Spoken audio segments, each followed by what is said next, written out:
রাষ্ট্রীয় গোপনীয়তা আইন লঙ্ঘনের অভিযোগে দায়ের করা মামলায় ১০ বছর করে কারাদণ্ড দেওয়া হয়েছিল পাকিস্তানের সাবেক প্রধানমন্ত্রী ইমরান খান এবং সাবেক পররাষ্ট্রমন্ত্রী শাহ মাহমুদ কোরেশিকে। এটি সাইফার মামলা নামে পরিচিত। এবার দুজনকেই বেকসুর খালাস ঘোষণা করলেন আদালত। সোমবার তাদের খালাস দিয়েছেন ইসলামাবাদ আদালত। তবে এই মামলা থেকে অব্যাহতি পেলেও কারাগারেই থাকতে হচ্ছে ইমরান খানকে। আরও কিছু মামলার সাজা খাটছেন তিনি।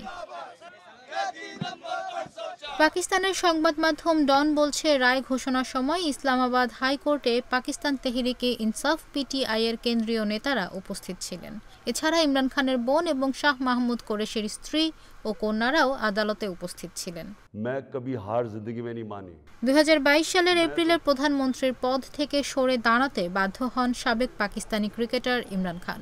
এরপর থেকেই একের পর এক সংকটে পড়ছেন ৭১ বছর বয়সী এই রাজনীতিবিদ। এদিকে সম্প্রতি ইমরান খানকে আরও ২ মামলা থেকে অব্যাহতি দেওয়া হয়েছে। গত বৃহস্পতিবার ইসলামাবাদের জেলা ও দায়রা আদালত তাকে দাঙ্গা সংক্রান্ত ২ মামলায় খালাস দিয়েছেন।